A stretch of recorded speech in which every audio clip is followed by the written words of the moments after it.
Welcome to this session of free online webinar on various competitive examinations being conducted by Shaheen Civil Services Academy. जो लोग management के field में जाना चाहते हैं उनके लिए सबसे प्रेस्टिजियस एग्ज़ाम है कैट, जिसके थ्रू वो various Indian institutes of management IIMs में एडमिशन ले सकते हैं। आज कैट के एग्ज़ाम के बारे में हमें गाइड करने के लिए हमारे साथ हैं Syed Abrar Ali. Syed Abrar Ali is himself a former student of IIM Ahmedabad. He has founded many associations and groups. He is founder of Virasat, the Heritage Society of IIM Ahmedabad. He is also founder of Association of Muslim Entrepreneurs. He is also one of the co-founder of Virasat-e-Hind Foundation. At present, he is an associate professor at Ahmedabad University. To tell you all about CAT examination, its method, its process and strategy for cracking it, I would like to invite Sayyid Abrar Ali. अस्सलाम वालेकुम दोस्तों, parents और students. मैं Shaheen group of institute का बहुत बहुत शुक्रगुजार हूँ जिन्होंने मुझे मौका दिया आज कैट प्रिपरेशन पे बात करने के लिए। मेरा नाम अबरार अली सैयद है और मैं प्रोफेसर हूँ अहमदाबाद यूनिवर्सिटी में। बिफ़ोर जॉइनिंग अहमदाबाद यूनिवर्सिटी मैंने IIM अहमदाबाद से अपना PhD किया है। मैंने कई साल कैट कोचिंग में पढ़ाया है जब मैंने IIM अहमदाबाद में एडमिशन लिया उसके पहले। आज मैं आपके साथ कैट प्रिपरेशन के बारे में थोड़ी सी बात करूँगा। आज जो अगर आप टाइटल देखेंगे उसका वो है who will bell the cat and how. ये मैंने इसलिए रखा है बिकॉज़ एक बहुत फेमस अंग्रेज़ी में कहावत है कि बिल्ली को घंटी कौन बांधेगा, जो हम हिंदी में भी कहते हैं। ये है कि कोई भी मुश्किल काम होता है तब हम इसके बारे में इस तरह से बात करते हैं। और कैट जो एग्ज़ाम है उसको हमने लिंक किया है जो बिल्ली के साथ। तो इस तरह से आपको पता चलेगा कि कैट प्रिपरेशन भी इतना ही डिफ़िकल्ट टास्क है। तो हम पहले पता करेंगे कैट है क्या। कैट है कॉमन एप्टीट्यूड टेस्ट और वो इसलिए दिया जाता है कि जिससे आपको इंडिया की जो टॉप IIMs हैं जो 20 से ज़्यादा हैं अलग अलग स्टेट्स में, और IITs और दूसरे जो बिज़नेस स्कूल्स हैं जो टॉप बिज़नेस स्कूल्स हैं उसमें अगर आपको management post graduation programme in management में या MBA प्रोग्राम में एडमिशन लेना हो तो आप ये कैट के ज़रिए दे सकते हैं। आपका बेनिफिट क्या है कैट देने का? अगर आप कैट देते हैं तो काफ़ी जो दूसरी MBA एडमिशन की एग्ज़ाम्स होती है जैसे मैट, जेट और CMAT, उसके लिए भी आप अपने आप को तैयार कर सकते हैं। थोड़े से नंबर्स हैं। 2019 में 2,24,000 लोगों ने कैट के लिए अप्लाई किया था और टोटल IIMs में जो टॉप 12 IIMs हैं उसमें अराउंड 3,375 सीट्स हैं post graduation programme in management की। तो अगर आप देखें कि अगर टोटल सारी IIMs को मिलाएं तो अराउंड 5,000 सीट्स होगी और ओवरऑल आप कैट देंगे तो आप अराउंड मोर दैन 25,000 सीट्स के लिए अप्लाई कर सकते हैं। तो इसलिए कैट का एक अपना इम्पोर्टेंस है। जो नेक्स्ट स्लाइड है वो है कि कैट एग्जामिनेशन पैटर्न क्या है 2020 में। कैट जो एग्ज़ाम है वो कंप्यूटर बेस्ड एग्ज़ाम है, नॉट ऑनलाइन एग्ज़ाम है पर कंप्यूटर बेस्ड टेस्ट है। 3 घंटे का एग्ज़ाम होता है, 2 स्लॉट्स में होता है, मॉर्निंग और आफ्टरनून। उसमें टोटल 100 क्वेश्चंस होते हैं जो 3 सेक्शंस में डिवाइड होते हैं। जो MCQs या ऑप्शन, जो इसमें एक सवाल के नीचे 3 से 4 ऑप्शंस होते हैं, इस तरह के MCQs होते हैं और कई क्वेश्चंस होते हैं जो नॉन MCQs भी होते हैं। आपको हर एक सेक्शन को अटेम्प्ट करने के लिए 1 घंटा मिलता है। टाइप्स के क्वेश्चन जैसे मैंने बताया MCQ मल्टीपल चॉइस क्वेश्चंस होते हैं विथ 4 आंसर्स, 4 ऑप्शंस होते हैं आंसर्स के। नॉन MCQ क्वेश्चंस होते हैं जिसमें आपको आंसर लिखना पड़ता है और आपको यह टाइप करना पड़ता है। सेक्शन फर्स्ट जो सेक्शन है वो वर्बल और एबिलिटी और रीडिंग कॉम्प्रिहेंशन है। उसमें 34 क्वेश्चंस होते हैं जो टोटल, उसमें 24 क्वेश्चंस होते हैं वो MCQ टाइप होते हैं और 10 क्वेश्चंस होते हैं जो नॉन MCQs टाइप के होते हैं। 24 रीडिंग कॉम्प्रिहेंशन बेस्ड क्वेश्चंस होते हैं और 10 होते हैं वो वर्बल एबिलिटी बेस्ड क्वेश्चंस होते हैं जहाँ पे आपका knowledge of verbal ability check किया जाता है। सेक्शन 2 है, जो सेक्शन 2 है वो है data interpretation and logical reasoning, और वो उसमें 32 क्वेश्चंस होते हैं, 24 एमसीक्यूज होते हैं और 8 नॉन एमसीक्यूज होते हैं। उसमें 16 डेटा इंटरप्रिटेशन बेस्ड क्वेश्चंस होते हैं और 16 दूसरे जो लॉजिकल रीजनिंग बेस्ड क्वेश्चंस होते हैं। और सेक्शन 3 जो थर्ड 3 है वो है क्वांटिटेटिव टेक्निक्स। उसमें 34 क्वेश्चंस होते हैं जिसमें से 24 क्वेश्चंस एमसीक्यूज होते हैं और 10 क्वेश्चंस होते हैं वो नॉन एमसीक्यूज होते हैं। 50% क्वेश्चंस जो होते हैं ये थर्ड सेक्शन में वो अरिथमेटिक बेस्ड होते हैं। और मैं आपको क्लियरली बता दूं कि ये जो भी क्वेश्चंस जो भी होता है उसका लेवल होता है, डिफ़िकल्टी लेवल, वो आपका कोई भी 12th स्टैंडर्ड तक अगर आपने जो मैथ्स और इंग्लिश पढ़ा है उसके लेवल का ही होता है। कैट में सबसे बड़ी जो चीज़ होती है वो यही होती है कि आप कितने कम टाइम में कितने राइट आंसर्स देते हैं।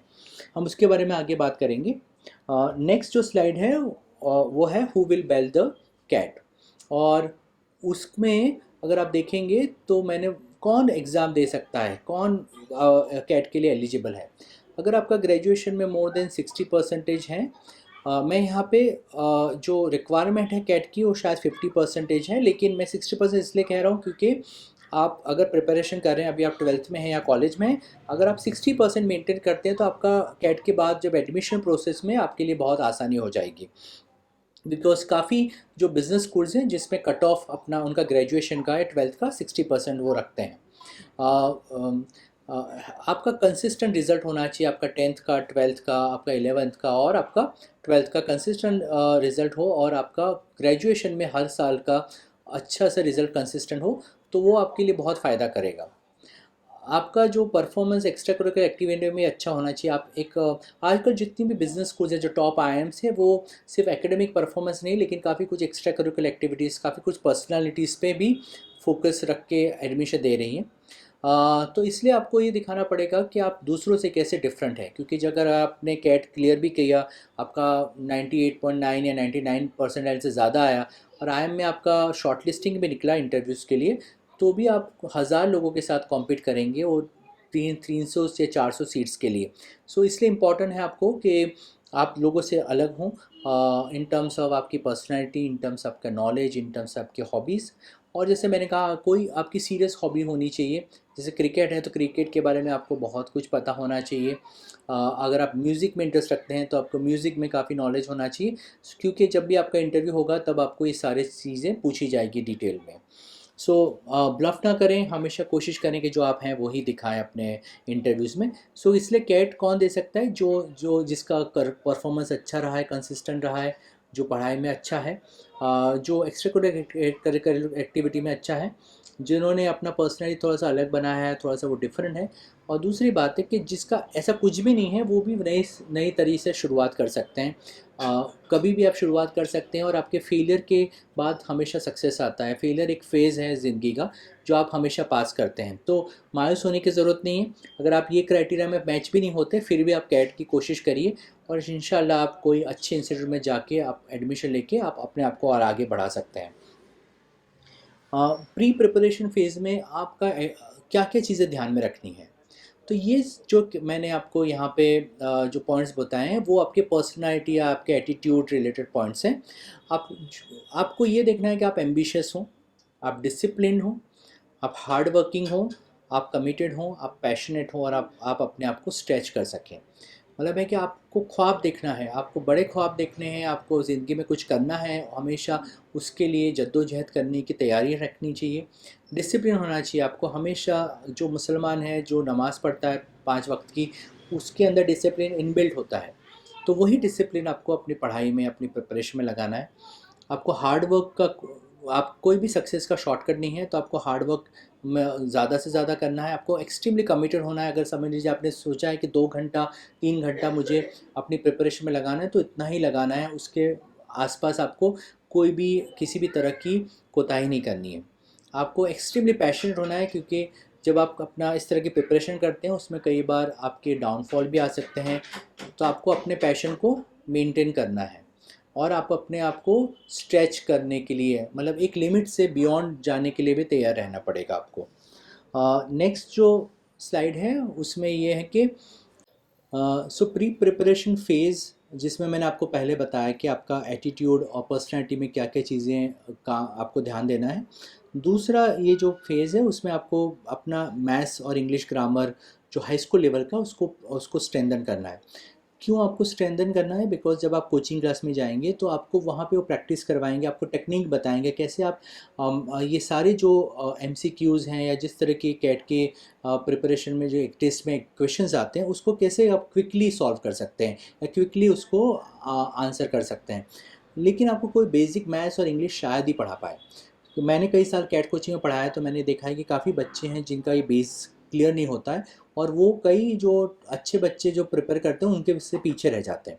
सो ये आप अपना, अगर आप कॉलेज के फर्स्ट ईयर में हैं तभी से आपको अपने अपने इंग्लिश ग्रामर और मैथमेटिक्स को स्ट्रेंथन करना है। और आप, मैं समझता हूँ कि आप सेकेंड ईयर के आते आते आप अपने अपने आप को उसको फुल फ्लेज कैट के प्रिपरेशन में आप लग सकते हैं। या आप थर्ड ईयर में हो, अगर आप इंजीनियरिंग में हैं 4 साल के कोर्स में, तो आप थर्ड ईयर में शुरुआत कर सकते हैं। दूसरा आपको ये करना है कि आपको कैट जो प्रिपेयर किसी ने आपके फ्रेंड्स फैमिली सर्कल में या नेटवर्क में या आपके इलाकों में या आपकी जान पहचान में किसी ने भी कैट पहले दिया है, उनसे आप बात करिए। उनसे थोड़ा सा क्लैरिटी आपको और आ जाएगा, उनसे पर्सनली बात करने से काफ़ी कुछ आपको पता चलेगा। तीसरा है, आप यूट्यूब वीडियोस और काफ़ी ब्लॉग्स हैं जो कैट प्रिपरेशन पे हैं, आप उनको देखिए। ये सारी चीज़ें आपको पहले कैट की प्रिपरेशन शुरू करने से पहले ये सारी चीज़ें करनी है। आपको कितनी मेहनत लगेगी, कितना आपको अब तैयारी करनी पड़ेगी, कितना आपको हार्डवर्क करना पड़ेगा, आप मेंटली उसके लिए प्रिपेयर हो जाएंगे ये सारी चीज़ें करने से। एक वेबसाइट मैंने डाली है इसमें pagalguy.com की, जो काफ़ी शुरुआत में आईएम के स्टूडेंट्स ने शुरू किया था कैट प्रिपरेशन के लिए। आजकल उसमें काफ़ी और भी तरह के एग्ज़ाम्स के बारे में इंफॉर्मेशन है, लेकिन उसमें काफ़ी अच्छी इन्फॉर्मेशन होती है आपको कैट प्रिपरेशन और एमबीए एडमिशन्स के लिए, तो आप उसको चेक कर सकते हैं। और आखिर में जो आपका डिसीजन होगा वो ये होगा कि आपको ये जो कैट की प्रिपरेशन है, कैट एग्ज़ाम्स की प्रिपरेशन है, वो आपको घर पे करनी है या आपको कोई कोचिंग क्लास में जाके करना है या फिर आपको ऑनलाइन कोई पोर्टल से कोचिंग लेके करना है। तो ये एक डिसीजन आपका होगा, उसके बेस पे आप आगे बढ़ेंगे। अगर आपने नेक्स्ट जो स्लाइड है वो है कि आप अगर घर पे प्रिपरेशन करना चाहते हैं तो आपको क्या क्या चीज़ें ध्यान में रखनी है।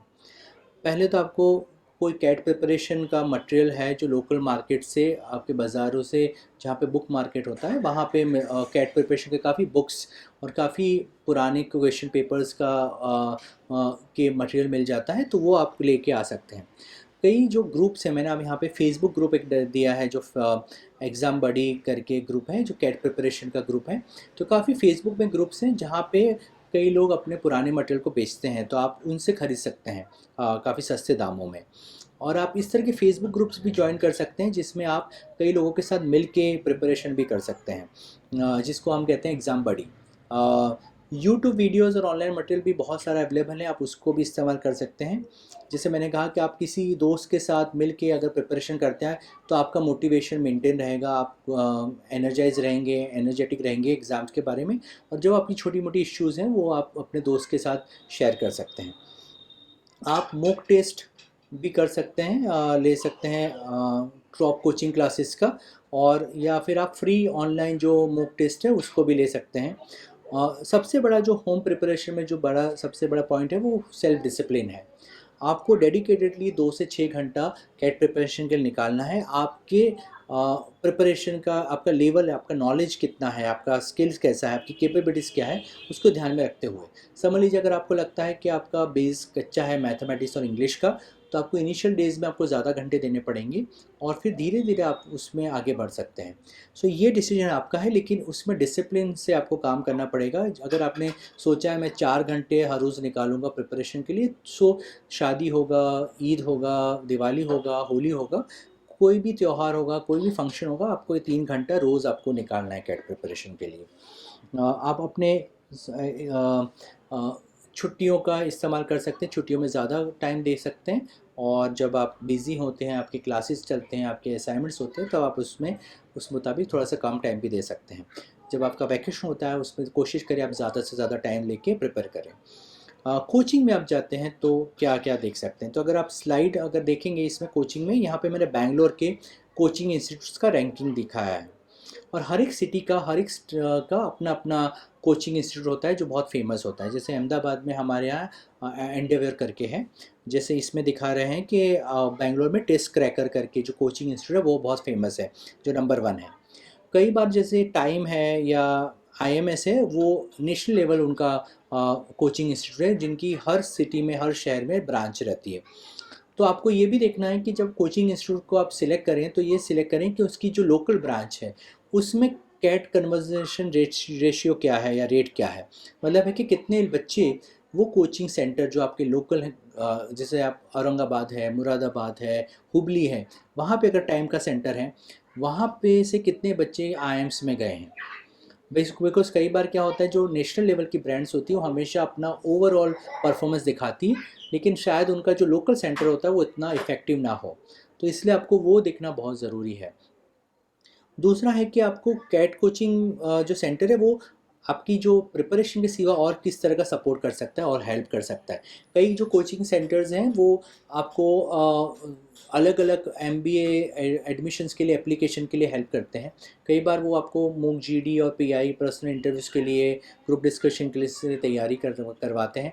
कई बार वो आपको गाइड करते हैं कि आपके बजट में कौन सा बेस्ट इंस्टीट्यूट रहेगा, किस तरह के नए इंस्टीट्यूट्स हैं, कोच को ग्रुप्स हैं, जो प्रोग्राम्स हैं जिसको आप ज्वाइन कर सकते हैं। जो नेक्स्ट पॉइंट है जो हमें कोचिंग सेंटर में जब हम काम करें उस पर ध्यान देना है, वो ये है दैट कि हमें उनकी इंस्ट्रक्शंस को रिलीजियसली फॉलो करना है जो कोचिंग सेंटर बताते हैं। देखिए, अगर आप अपने दिमाग लगाएंगे और कोचिंग सेंटर के बियॉन्ड जाके भी कुछ करेंगे तो कई बार क्या होता है कि आप खुद कंफ्यूज हो जाएंगे। सो कोशिश ये करें, आप जब अगर आप डिसाइड करते हैं कि आप कोचिंग सेंटर, तो उनकी जितनी भी इंस्ट्रक्शन है जब बुलाएंगे वो आपको जाना है, जब उनके सेशंस होंगे, जब उनके सेमिनार्स होंगे, जब कई बार वर्कशॉप्स होती हैं वो सारी अटेंड करनी है। कई बार उनके प्रेजेंटेशंस होते हैं जिसमें अलग अलग नए प्रोग्राम्स हैं मैनेजमेंट के, उसके बारे में इंफॉर्मेशन होती हैं। तो ये सारी चीज़ें आप अटेंड करिए जिससे आपको बहुत बेनिफिट मिलेगा। आपको होम प्रिपरेशन, आप कोचिंग में जाते हैं तो उसका मतलब ये नहीं कि आप घर पे प्रिपरेशन नहीं करेंगे। आपको 1-2 घंटा घर पे प्रिपरेशन के लिए भी निकालना पड़ेगा छुट्टियों में भी, जिससे क्या होगा कि आप जो भी कोचिंग में सिखाया गया उसको रिवाइज़ करें, उसको प्रैक्टिस करें, और वो अगर वैसा करते रहेंगे तो आप काफ़ी अच्छा रिजल्ट ला सकते हैं। नेक्स्ट जो स्लाइड है वो है कि अगर आप डिसाइड करते हैं कि आपको ऑनलाइन कोचिंग लेना है, सो मैंने यहाँ पे एक आपके साथ शेयर किया है एक कंपैरेटिव स्टडी जिसमें अलग अलग जो टॉप वेबसाइट्स पोर्टल्स हैं जिसमें ऑनलाइन कोचिंग होता है, और उसमें क्या क्या बेनिफिट्स हैं और उसका एक कंपैरेटिव एनालिसिस है यहाँ पे, जिसमें आप देखेंगे अलग अलग जो पोर्टल्स हैं उसमें जो बेनिफिट्स हैं, ऑनलाइन वीडियोस अवेलेबल हैं, डेमो वीडियोस अवेलेबल हैं, स्टडिंग मटेरियल सॉफ्ट कॉपी में है या नहीं है, स्टडी मटेरियल हार्ड कॉपी में मिलता है नहीं मिलता, या टेस्ट सीरीज़ का फैसिलिटी होती है नहीं होती। अगर आप देखेंगे सारे ही पैरामीटर पे सारी ही वेबसाइट पूरा नहीं उतरती। कई वेबसाइट के कई बेनिफिट्स हैं, कई वेबसाइट के कई बेनिफिट्स नहीं हैं, एक्सेप्ट अगर आप देखें कि माइंड वर्क्स हैं उसका, वो सारी ही कैटेगरीज़ में ये खरा उतरती है। तो आपको लोगों से बात करनी है, अपने फ्रेंड्स से बात करनी है, अपने जो दोस्त हैं जो कैट प्रिपरेशन कर रहे हैं उसके बेस पे आपको डिसाइड करना है कि आपको कौन से ऑनलाइन पोर्टल का सब्सक्रिप्शन लेना है और उस पर प्रिपरेशन करना है। उसमें दूसरा जो इम्पोर्टेंट चीज़ है वो आपको ध्यान में रखना है। अगर आपने सिलेक्ट कर लिया ऑनलाइन कोचिंग, सेल्फ डिसिप्लिन इसमें भी आएगा, बिकॉज आप अपने आप से प्रिपेयर करेंगे। टाइम मैनेजमेंट बहुत इंपॉर्टेंट है, आप कैसे बैलेंस करेंगे अपने टाइम को ऑनलाइन में। और दूसरा है कि जैसे मैंने आपको बताया कि आपको कंपैरिजन करके एक बेहतर पोर्टल जो आपके मुताबिक, आपके एक्सपेक्टेशन के मुताबिक खरा उतरे, उस मुताबिक आपको चॉइस करके उसके बारे में प्रिपरेशन करना है। थोड़े से क्वेश्चंस होते हैं जो बार बार लोगों के दिमाग में आते हैं और लोग हमें पूछते हैं, क्या वर्क एक्सपीरियंस ज़रूरी होता है अगर आपको MBA exam, entrance exam pass करके आपको एडमिशन लेना है टॉप आईएम्स में। वर्क एक्सपीरियंस का बहुत इंपॉर्टेंस होता है, लेकिन ज़रूरी नहीं है कि अगर आप वर्क एक्सपीरियंस नहीं रखते हैं तो आपको एडमिशन नहीं मिलेगा। आप अगर अच्छा आपका एकेडमिक परफॉर्मेंस है, आपका एक्स्ट्रा करिकुलर एक्टिविटीज़ अच्छा है, आपने अच्छे प्रोजेक्ट्स को ग्रेजुएशन के दौरान किए हैं, आपने अच्छे सर्टिफिकेट्स कलेक्ट किए हैं, आप काफ़ी कंपटीशन में पार्टिसिपेट किया है, ये सारी ओवरऑल चीज़ें देखी जाती हैं। सो अगर आपका कैट स्कोर अच्छा है और आपके एकेडमिक परफॉर्मेंस अच्छा है और साथ में आपका ये सारी चीज़ें भी हैं इन्वॉल्व हैं, तो आपका वर्क एक्सपीरियंस नहीं होगा तो भी चलेगा। क्या नॉन इंजीनियर्स के लिए चांसेस हैं टॉप आईएम्स में। एक ज़माना था जिसमें ज़्यादातर इंजीनियर्स आईएम्स को में ज्वाइन करते थे, लेकिन काफ़ी जो आईएम्स अहमदाबाद, बैंगलोर, कलकत्ता और काफ़ी दूसरे आईएम्स में आजकल वो लोग डाइवर्सिटी को इम्पोर्टेंस दे रहे हैं। सो जेंडर डाइवर्सिटी है, और जो जो लड़कियों का रेशियो है वो काफ़ी जो बढ़ाने की कोशिश हो रही है। साथ साथ में जो अलग अलग डिसिप्लिन है, प्योर साइंस है, ह्यूमैनिटीज़ हैं, जैसे आर्ट्स हैं, कॉमर्स हैं, वो सारे बैकग्राउंड के बच्चों को भी वो ज़्यादा चाहते हैं कि वो लोग आएँ। इसलिए काफ़ी कुछ उनके, इसलिए ज़रूरी नहीं है कि आप इंजीनियर्स होंगे तो ही आप टॉप आईएम्स में जा सकेंगे। इंजीनियर्स को ये बेनिफिट मिलता है क्योंकि उनका मैथमेटिक्स काफ़ी अच्छा रहता है, उनका कमांड उस पर अच्छा रहता है, इसलिए वो काफ़ी अच्छे से कैट स्कोर कर सकते हैं। लेकिन आप अच्छे से प्रिपरेशन करेंगे, शुरुआत के कॉलेज के पहले ईयर से आप डिसाइड कर लेंगे और जैसे मैंने बताया इस तरह से प्रिपेयर करेंगे, आई एम श्योर आप भी अच्छा कैट स्कोर ला सकते हैं। हाँ, क्या अगर किसी का 10th और 12th में लो मार्क्स होते हैं तो एडमिशन प्रोसेस पे इफ़ेक्ट होता है? ये डिपेंड करता है आपका ओवरऑल, आपका प्रोफाइल कैसा है, आपका एप्लीकेशन कैसा है। अगर आपने अच्छा ग्रेजुएशन में परफॉर्म किया है, आपने जैसे मैंने कहा एक्स्ट्रा करिकुलर एक्टिविटीज़ में आपके अच्छे सर्टिफिकेट्स और अच्छा परफॉर्मेंस है, आपने सोशल वर्क किया है, कुछ वॉलंटरी ऑर्गेनाइजेशन में काम किया है, आपने कोई जॉब किया है, उसमें से कुछ आपका एक्सपीरियंस है, तो ये सारी चीज़ों को देखा जाता है। तो कई बार अगर ये दूसरे पैरामीटर्स में आपने अच्छा परफॉर्म किया है तो शायद 10th और 12th के में अगर आपने लो परफॉर्म भी किया होगा तो भी शायद आपको परेशानी नहीं आएगी। सो सबसे पहली जो जो बात है जो कैट प्रिपरेशन में आपको ध्यान में रखनी है वो ये है कि आपको अपना मेंटली आपको स्ट्रांग होना पड़ेगा। आपको डिसाइड करना पड़ेगा कि ये डिफ़िकल्ट जर्नी है, ये बहुत कॉम्पिटिटिव एग्ज़ाम है, उसके लिए आपको बहुत कमिटमेंट और डिसिप्लिन के साथ आगे बढ़ना पड़ेगा। दूसरी बात ये है कि जब जब आप कैट के लिए सिर्फ कई बच्चों को मैंने देखा है सिर्फ कैट प्रिपरेशन में चले जाते हैं, कोचिंग में चले जाते हैं, फिर वो अपने एकेडमिक परफॉर्मेंस, अपने कॉलेज के क्लासेस नहीं अटेंड करते हैं, कॉलेज के एग्ज़ाम्स पे ध्यान नहीं देते, और फिर उनका जो ग्रेजुएशन का परफॉर्मेंस है वो काफ़ी अफेक्ट होता है। तो अगर आप इस तरह से करेंगे तो आई थिंक वो आपको बहुत आगे तक नहीं लेके जाएगा और आपको आगे जाके परेशानी हो सकती है। तो आपको अपने एकेडमिक परफॉर्मेंस पे भी इतना ही फोकस करना है। और तीसरी बात है, कोशिश करिए कि जब आप ग्रेजुएशन में हो तब अलग अलग कॉलेज कंपटीशन में और एक्स्ट्रा करिकुलर एक्टिविटीज़ में वॉलंटरी ऑर्गेनाइजेशन के साथ मिलके काम करें, और कोई जॉब वर्क एक्सपीरियंस भी अगर आप ले लेते हैं 1-2 साल का तो बहुत अच्छी बात है।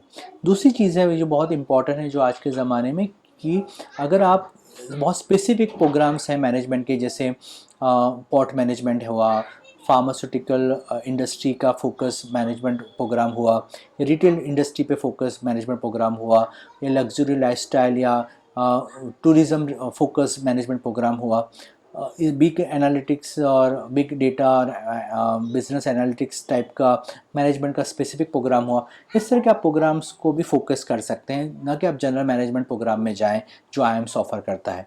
सो आप ये सारी चीज़ों के बारे में भी इंफॉर्मेशन गैदर करें और साथ में प्रिपरेशन करें कैट के लिए, और ये देखें कौन सा प्रोग्राम है, किस तरह का फील्ड है जो नेक्स्ट 5 सालों में आपको जॉब मार्केट के लिए आपके लिए सूटेबल है, और उस तरह से प्रिपरेशन करके वो प्रोग्राम में आप अप्लाई करें। और इसके साथ मैं आप सबको बहुत बहुत बेस्ट विशेस देता हूँ। अल्लाह आप सबको खूब कामयाब करे और आप खूब आगे बढ़ें ये बेस्ट विशेस के साथ। I thank again Shaheen group of institutes giving me opportunity to talk to you all. Thank you so much. जज़ाकल्लाह। Thanks for joining us on this session on CAT examination preparation by Sayyid Abrar Ali. Tomorrow at 3:30 p.m. we will be addressed by Mr. Mukesh Sahai, Director, Shaheen Civil Services Academy. He will tell us about NDA and CDS examinations. कल 8 p.m. पर हमारे साथ होंगे Abdullah Azzam, research scholar Oxford University. वो हमें बताएंगे CLAT examination के बारे में। तो हमें ज्वाइन करें www.shaheengroup.org।